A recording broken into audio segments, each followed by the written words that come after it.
O presidente Putin lançou recentemente o Sarmat, um míssil balístico intercontinental de longo alcance, que, segundo ele, não pode ser interceptado por nenhum sistema ocidental. Então a pergunta é, por que ele fez isso agora? Qual é o sinal que ele quer passar? E para onde vamos a partir daqui, especialmente com o aumento dos ataques do lado russo contra o lado ucraniano e agora, mais recentemente, com a Ucrânia conseguindo atingir alvos cada vez mais dentro da Rússia? Para tentar entender para onde tudo isso está indo, fomos direto à fonte. Dmitry Polyansky, que hoje é o representante permanente da Rússia na Organização para a Segurança e Cooperação na Europa, sediada em Viena. Antes disso, ele foi o primeiro vice-representante permanente da Rússia nas Nações Unidas. É um prazer tê-lo de volta conosco aqui no programa Daniel Davis Deep Dive. Já faz um tempo, embaixador. Seja bem-vindo de volta ao programa. Obrigado, Daniel. É um prazer. Olha, vamos direto ao ponto, porque tem muita coisa acontecendo. O presidente Putin causou bastante impacto por aqui, e a CNN mostrou isso há alguns dias, dizendo que Putin estava mostrando força ao testar um míssil poderoso com ogiva nuclear. Então deixa eu começar por aí. Por que isso agora? A gente já mostrou antes que o presidente Putin fez uma declaração longa em que ele não falou só sobre o Sarmat, mas também sobre tudo que veio desde a saída dos Estados Unidos do Tratado ABM, lá no começo dos anos 2000, e sobre toda essa série de novos mísseis que foram desenvolvidos. E agora parece que tudo converge para o Sarmat. Então, qual é a mensagem que ele quer passar para o Ocidente?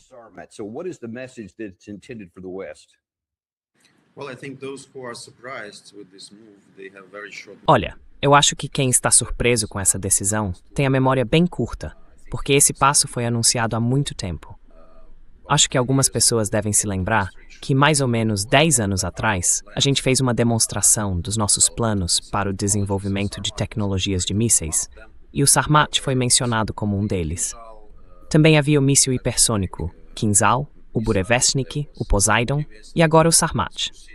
O Sarmat foi anunciado e estamos apenas mostrando que somos pessoas sérias, que estamos avançando em direção aos objetivos definidos há muito tempo.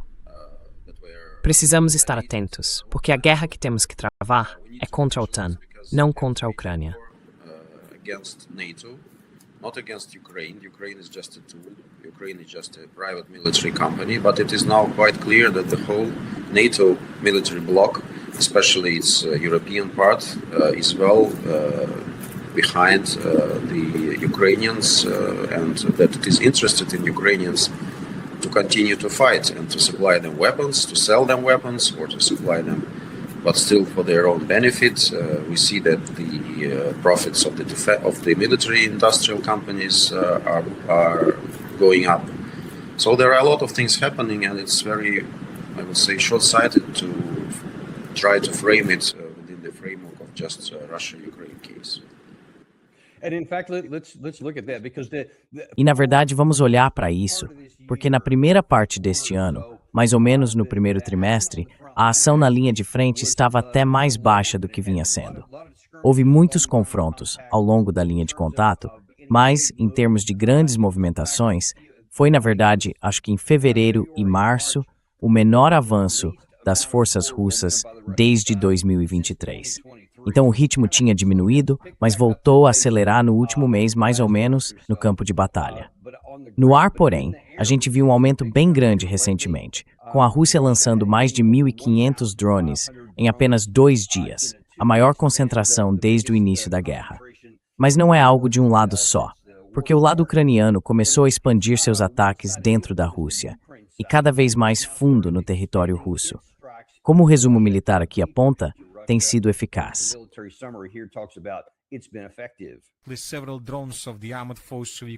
Vários drones das Forças Armadas da Ucrânia conseguiram atingir a refinaria de petróleo de Ryazan. Como resultado desse ataque, dá para ver uma fumaça preta muito densa sobre a cidade de Ryazan. Aqui a gente vê, provavelmente uns 30 segundos depois que os ucranianos atingiram a refinaria, um grande incêndio.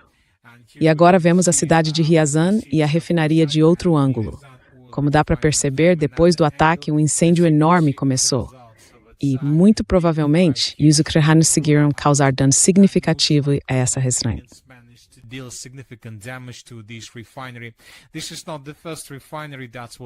Essa não é a primeira refinaria atacada e danificada pelos ucranianos desde o começo deste ano. Eles atacaram a refinaria de Novorossiysk, a de Tuapse e também a de Perm. Então, desde o início do ano, os ucranianos conseguiram causar danos significativos a refinarias russas em todo o território da Federação Russa. Como dá para ver, eles continuam fazendo isso, o que significa que, muito provavelmente, nos próximos dias, devemos esperar retaliação por parte da Rússia.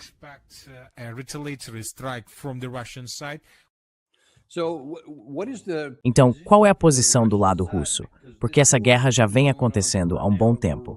Estamos entrando no 5º ano, e não parece haver nenhuma solução à vista. Mas agora, as guerras com drones estão se intensificando dos dois lados. Então, o que o lado russo está dizendo?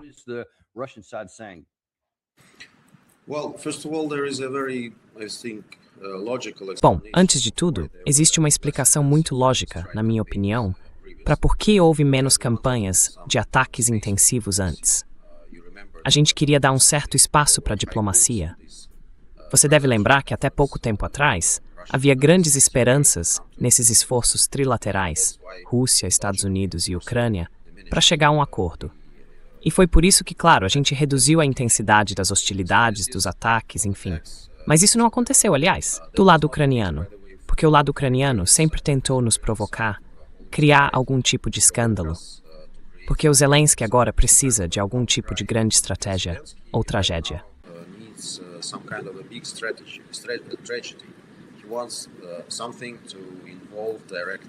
Ele quer algo que envolva diretamente países da OTAN, talvez até os Estados Unidos. Mas isso seria um grande prêmio, claro. Talvez ele queira que alguns dos vizinhos dele entrem diretamente em guerra com a Rússia, porque essa seria a única forma de ele sobreviver e evitar ser responsabilizado pelo que fez com o próprio país e com seu povo. Sobre os ataques que você mencionou, é difícil avaliar o dano, porque há estimativas muito diferentes sobre isso. Eu li que isso não afeta muito a nossa produção de petróleo, nem a capacidade de exportação. Acho que foi a Bloomberg que chegou a essa conclusão. A Ucrânia estava atingindo algumas refinarias no sul do país.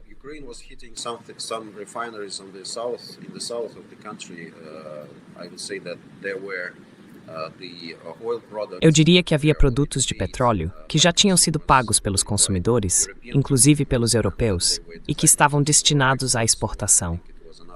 Então eu acho que isso foi mais um golpe na segurança energética da Europa. Alguns parceiros da União Europeia, alguns dos seus patrocinadores, pediram ao Zelensky que parasse de atacar as refinarias russas. Mas ele disse, com orgulho, que recusou esse pedido, essa sugestão. Ele está tentando aproveitar o momento com satisfação, tentando se mostrar como o mestre da situação. Mas na verdade não é. Porque estamos vendo, mais uma vez, um sinal de uma participação ainda maior dos países da OTAN nessa campanha militar. Você sabe que alguns países que fazem fronteira com a Rússia, como os Estados Bálticos e a Finlândia, aparentemente cederam seu espaço aéreo para drones ucranianos que atingiram refinarias no norte da Rússia, perto de São Petersburgo.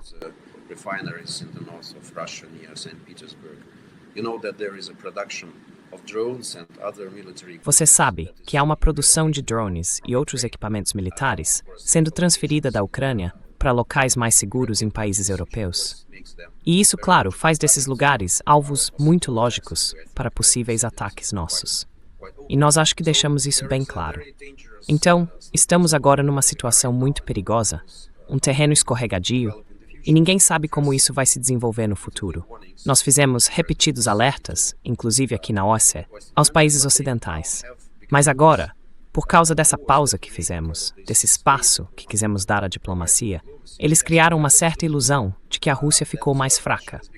E eu acho que estamos prestes a provar que isso é de fato uma ilusão, e que eles não têm motivo algum para duvidar do resultado óbvio dessa campanha militar.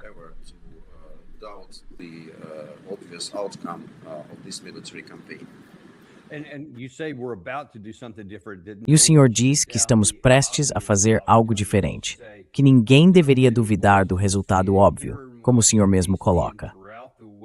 Mas há muitas vozes aqui em Washington, e também em todo o Ocidente, dizendo que é óbvio que a Rússia não consegue fazer nada. Dizem, olha, vimos que nos últimos 2 anos eles mal conquistaram território, e quase nada recentemente. Já se passaram 4 anos e meio. Dizem que isso é tudo que eles conseguem fazer. Que podem continuar avançando aos poucos, sim, mas que nunca haverá uma resolução. Que na prática é um conflito congelado que vai se arrastar e que a Rússia nunca vai conseguir vencer. O que o senhor responde a isso?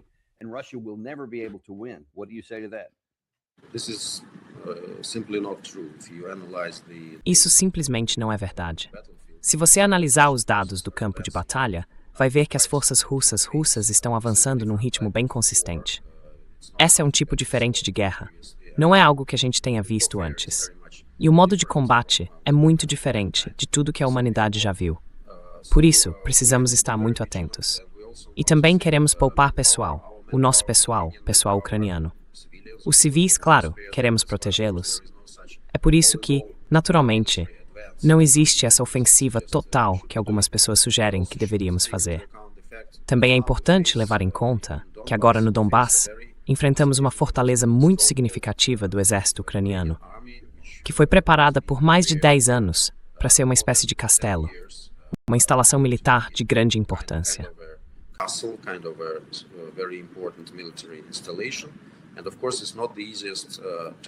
E claro, não é o alvo mais fácil de conquistar, mas é isso que estamos fazendo. E olha, se você observar os mapas, especialmente aqueles mostrados pelos ucranianos, vai ver que ainda há várias cidades, vários lugares ali marcados com as cores da Ucrânia, que já foram há muito tempo tomadas pela Rússia e libertadas pela Rússia. Tudo isso é propaganda militar.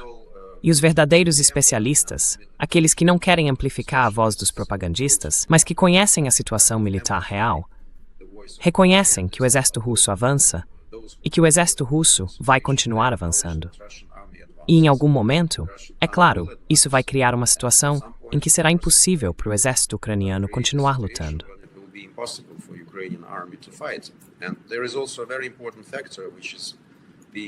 E tem também um fator muito importante que muita gente que se diz especialista nesse caso está ignorando, talvez de propósito, porque simplesmente não querem enxergar esses fatos. Mas o fato é que, ao que tudo indica, os ucranianos não querem lutar.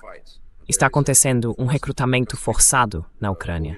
As pessoas estão sendo pegas nas ruas e levadas para o campo de batalha contra a vontade delas. Estão sendo agredidas. Isso não é algo que a gente inventou. Está em todas as redes sociais ucranianas. Todo mundo pode ver. E claro, o moral está muito baixo. As pessoas abandonam suas posições e há um grande número de soldados que deixaram o campo de batalha e estão sendo vigiados pelos próprios comandantes. Esse é um fator que simplesmente não existe entre as nossas fileiras.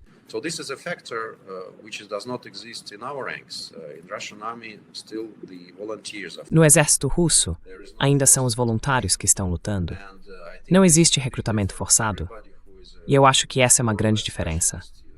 Qualquer pessoa que entenda minimamente do assunto vai te dizer que o moral e a capacidade de combate de um exército são fundamentais. É por isso que os patrocinadores do Zelensky estão tão preocupados com isso. Por isso mesmo, como condição para liberar o novo dinheiro que ele recebeu, eles exigiram o reforço da campanha de mobilização e do recrutamento obrigatório. Também fazem pressão para reduzir a idade mínima dos convocados. Alguns até dizem que as mulheres deveriam ser levadas para a linha de frente. Ou seja, o Ocidente está totalmente disposto a sacrificar toda a Ucrânia, junto com seus cidadãos. Eles não têm interesse real nesse país. Para eles, a Ucrânia é só um colchão humano entre eles e a Rússia.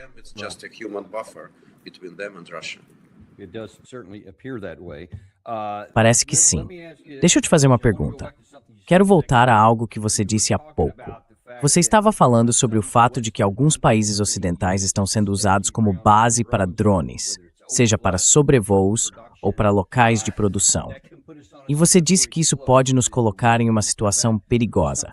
Foi essa a expressão que usou.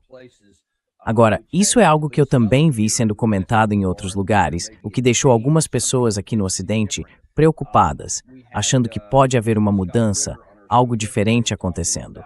Ontem, tivemos o Scott Ritter no programa falando sobre o Sr. Karaganov, e agora ele está dizendo, olha, eu defendi junto ao governo russo que deveríamos usar mísseis convencionais e atacar alguns desses territórios no Ocidente que têm ajudado a Ucrânia. Você também mencionou o Alexander Slavkov.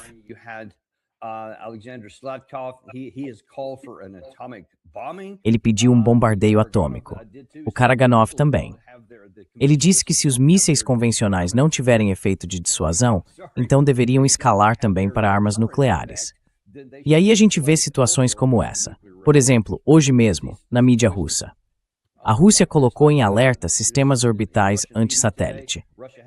Além disso, não é só o lançamento do Sarmat, mas também parece que tem havido mais esforço dentro da Organização de Cooperação de Xangai, os países da SCO, algo que está ajudando a Rússia a evitar sanções e tudo mais.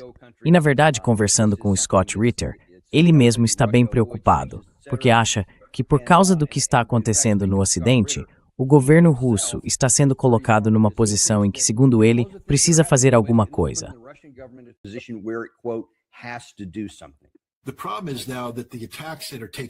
O problema agora é que os ataques que estão acontecendo estão causando danos à infraestrutura de energia da Rússia. Isso está tendo um impacto real na economia russa. Virou um problema estratégico para a Rússia, insustentável. Então agora a equação mudou. Esse é o erro europeu. Eles mudaram a equação de um jeito que torna impossível para a Rússia não reagir. Eles escalaram a situação a um ponto em que causaram um dano concreto à Rússia. E a partir daí, as decisões políticas ficam fáceis de tomar, porque a lógica é, se não fizermos nada, seremos derrotados estrategicamente. E a Rússia não vai aceitar ser derrotada estrategicamente. Ou seja, os europeus tornaram impossível para a Rússia não responder. Então agora a questão não é se a Rússia vai responder. Eu acho que a resposta é que sim, vai. Mas como? Essa foi uma declaração bem ousada, então eu queria ouvir a sua opinião sobre isso. Você falou sobre uma linha perigosa e eles estão atingindo áreas mais profundas dentro da Rússia. Existe a possibilidade de a Rússia realmente atacar alvos na Europa Ocidental?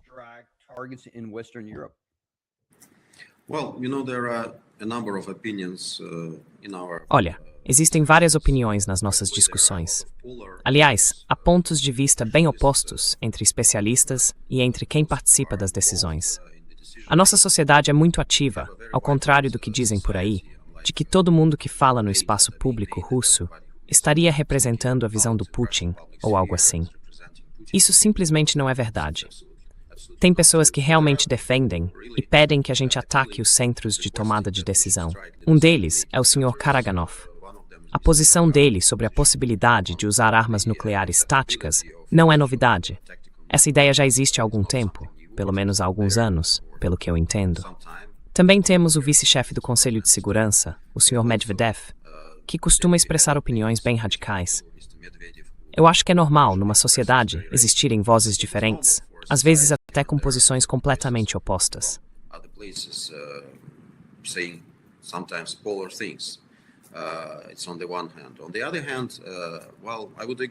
Por um lado é assim. Por outro, embora eu concorde com o Scott que os europeus exageraram um pouco nessa história, eles estão abrindo, uma depois da outra, as chamadas janelas de Overton, se é que você me entende. Eles estão testando a nossa determinação, testando o limite, até onde a gente reagiria. Isso é um jogo muito perigoso. Mais uma vez, parece para nós que agora somos o único jogador adulto e responsável no continente, porque todos os outros tentam agir de forma infantil ou tola, e claramente não têm nenhuma responsabilidade pelas sociedades que representam. Isso não é um jogo de computador. Não é uma simulação. É algo sério. Nós mostramos que temos todos os meios para tornar a nossa resposta muito dolorosa. E isso seria realmente um golpe enorme para aqueles que são nossos adversários e que insistem em se declarar como tais.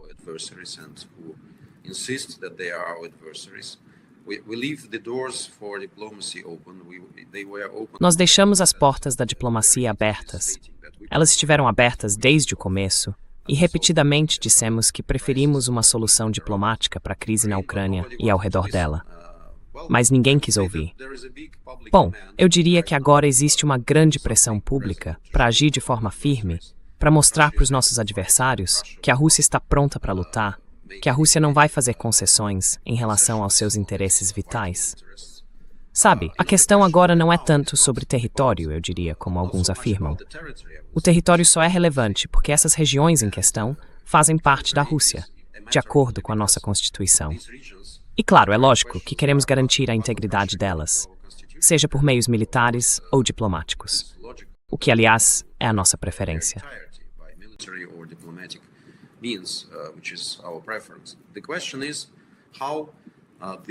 A questão é como vai ser o restante da Ucrânia, a Ucrânia que vai sair desse conflito. Como ela vai ficar? Quais vão ser as normas? Quais vão ser os princípios de funcionamento dessa sociedade? Porque é totalmente fora de questão que essa sociedade continue com o mesmo perfil nacionalista, neonazista, antirrusso e russofóbico. Esse é o ponto central, e eu acho que é justamente essa a questão que os nossos colegas europeus deixam de lado. Quando se trata de mostrar as verdadeiras cores do regime de Zelensky, eles simplesmente fingem que nada está acontecendo. Eu não acho que eles precisem insistir para que a Ucrânia corrija alguma coisa. Mas o fato é que a Ucrânia é o único país do mundo que proibiu oficialmente outro idioma.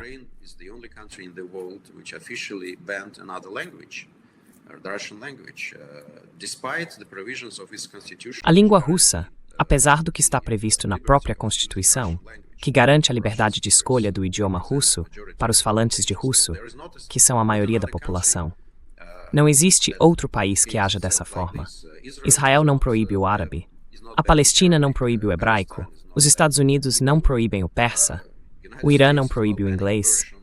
Eu acho que o único país que decidiu agir assim foi a Ucrânia. E isso é muito simbólico desse regime. Um regime que começou sua guerra contra a população de língua russa, que iniciou uma campanha russófoba e que acabou se tornando apenas uma ferramenta nas mãos do Ocidente. E agora estamos em confronto com o Ocidente. E o momento em que haverá um enfrentamento direto com o Ocidente está se aproximando rapidamente. É isso que eu chamo de zona adormecida.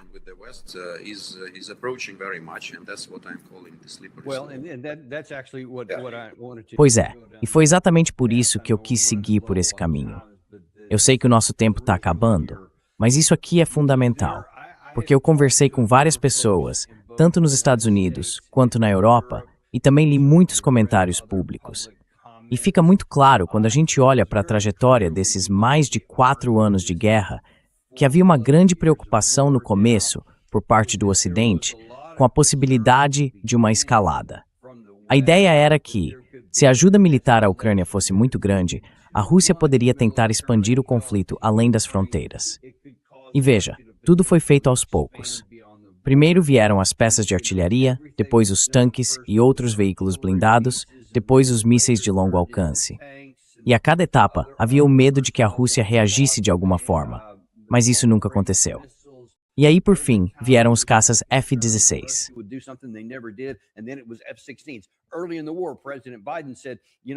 No começo da guerra, o presidente Biden disse algo como, olha, se for F-16, a gente não vai fazer isso, porque isso seria a Terceira Guerra Mundial. Pois bem, anos depois, eles acabaram usando os F-16, colocaram em operação e isso não causou a Terceira Guerra Mundial. Então agora a visão é que basicamente não existe mais nenhuma linha vermelha para a Rússia.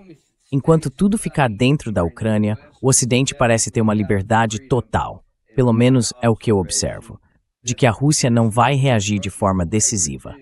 Mas aí você volta a falar de um terreno escorregadio, de uma possível confrontação entre o leste e o oeste. E por isso eu pergunto, será que existe a possibilidade de a Rússia em algum momento mudar essa dinâmica? De dizer, agora tem um custo, agora existe uma linha vermelha e decidir atacar algum alvo na Europa? Isso é possível?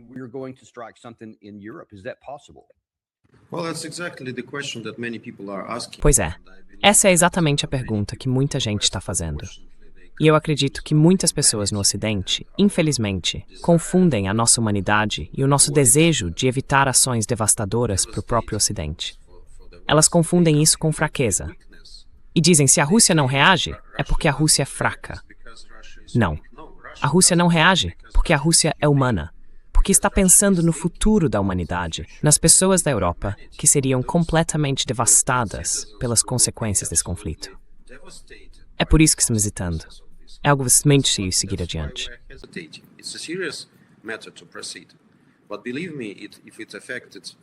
Mas acredite em mim, se isso realmente afetasse nossos interesses vitais, eu não acho que a gente hesitaria.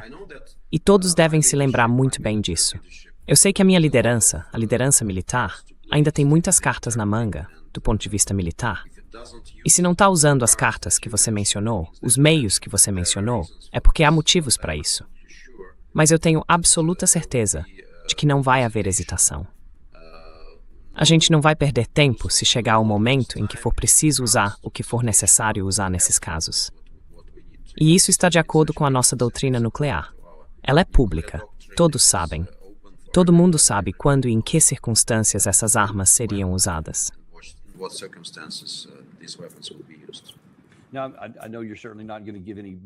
Olha, eu sei que você certamente não vai revelar nenhum segredo militar aqui no nosso canal, nem comprometer o seu governo com nada.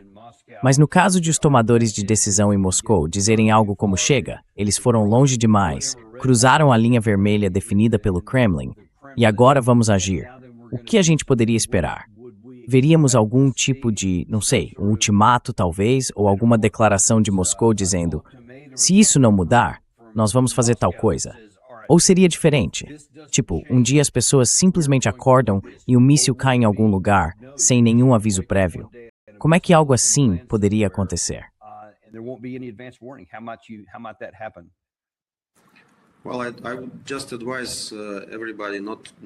Olha, eu só aconselharia todo mundo a não testar os limites da nossa paciência e do nosso autocontrole.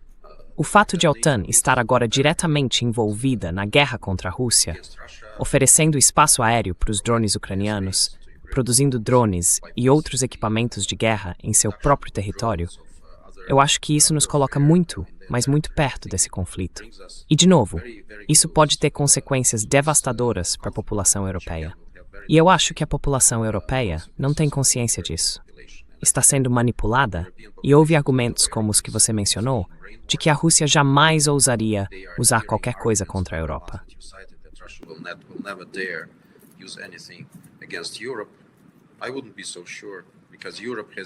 Eu não teria tanta certeza, porque a Europa já usou tudo o que podia contra a Rússia neste momento.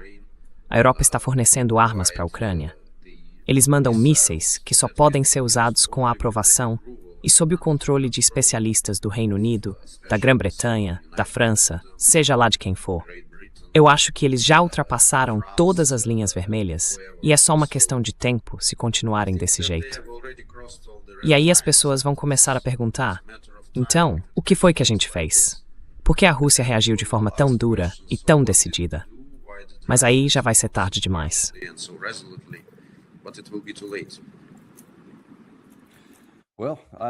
Bom, isso é o mais claro que um diplomata pode ser sobre um assunto desses.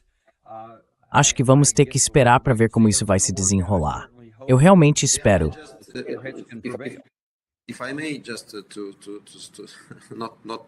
Se me permite, só para não terminar numa nota negativa, porque eu ainda sou um diplomata, não um membro de uma tropa militar. Então as minhas ferramentas são as palavras e a força da minha convicção. Eu realmente acho que a gente deve continuar fazendo tudo o que for possível, nos fóruns diplomáticos, na OSCE, na ONU e em outras plataformas, para tentar recuperar um pouco da sanidade dos nossos vizinhos. Eu já não os chamaria mais de parceiros e não acho que possamos falar em cooperação, mas sim em coexistência. E isso já seria algo muito bom. Por isso eu faço um apelo a todos os envolvidos, a todos que têm alguma influência, para analisarem essa situação com sobriedade e entenderem que o fato de a Rússia estar demonstrando autocontrole não quer dizer que isso vai durar para sempre. Eu não recomendaria a ninguém testar os limites da nossa flexibilidade e do nosso autocontrole. Eles existem e não deveriam ser colocados em dúvida.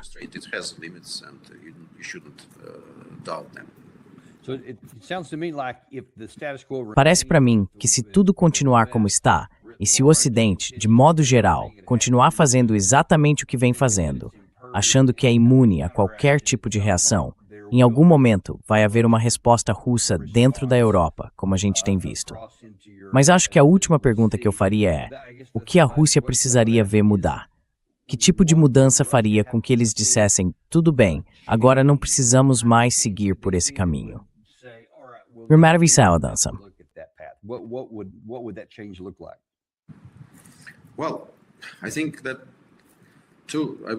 Olha, eu acho que existem dois cenários. Um deles é a gente esmagar a Ucrânia militarmente. Eu considero esse um cenário bem provável, levando em conta os fatores que eu já te expliquei. Nesse caso, o Ocidente vai ter que fazer algum esforço para salvar o que ainda puder do regime de Kiev e de toda essa situação. O outro cenário, que para mim parece bem improvável neste momento, seria o Ocidente, especialmente os países europeus, voltarem à razão, perceberem que foram longe demais e que precisam parar. E que já passou da hora de pensar numa fórmula universal de segurança, uma segurança indivisível, que leve em conta também os interesses da Rússia.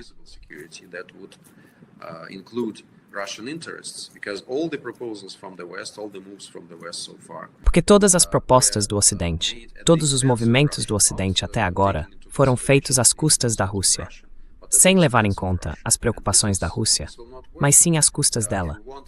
E isso não vai funcionar. Se a gente quer uma fórmula de segurança confiável, duradoura e sustentável, principalmente para a segurança europeia, essa fórmula precisa incluir a Rússia. Acho que isso é bem óbvio. Então eu não apostaria muito no segundo cenário, porque nossos vizinhos europeus já mostraram que estão completamente desconectados da realidade. Mas talvez alguns avanços, algum tipo de mudança no front, façam eles caírem em si. E talvez ainda vejamos uma situação em que a diplomacia possa ter um papel.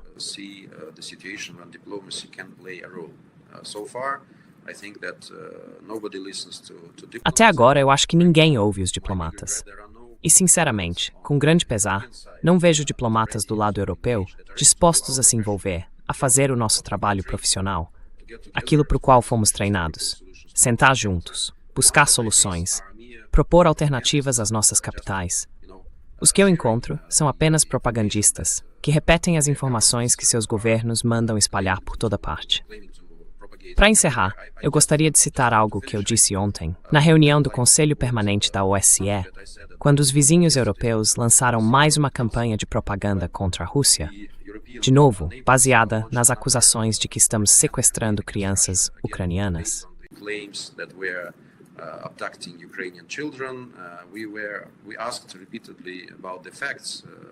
A gente perguntou várias vezes sobre os fatos, mas eles não apresentam fatos. Só continuam espalhando boatos e fazendo afirmações que não têm base em nada. E isso já dura anos. Então eu apenas citei a entrevista que a ex-secretária de imprensa do Zelensky e aliada muito próxima dele, Yulia Mendel, deu para o Tucker Carlson há alguns dias. Ela disse que o Zelensky, em certo momento, quando estava perdendo popularidade e reuniu as pessoas mais próximas, afirmou que precisava de cabeças falantes de Goebbels. Essa foi a expressão que ela usou e que eu repeti.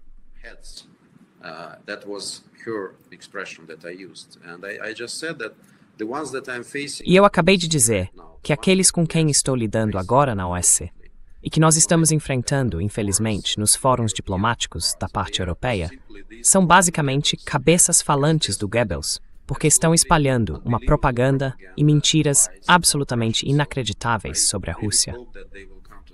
Então eu realmente espero que eles recuperem o bom senso e se lembrem de que são diplomatas. E diplomatas deveriam ouvir uns aos outros e tentar informar suas capitais de forma imparcial para que possam tomar as decisões necessárias. Até agora não é o que está acontecendo, e isso é uma grande fonte de frustração para mim. Mas eu acho que vou continuar fazendo meu trabalho aqui e vou tentar despertar pelo menos alguns dos meus colegas antes que seja tarde demais.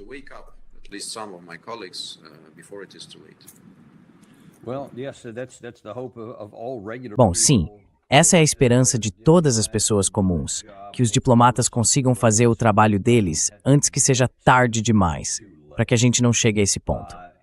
A gente agradece muito por você ter vindo ao programa hoje e dedicado seu tempo. Eu sei que a conversa se estendeu um pouco, mas sou muito grato pela sua presença. Obrigado, senhor embaixador.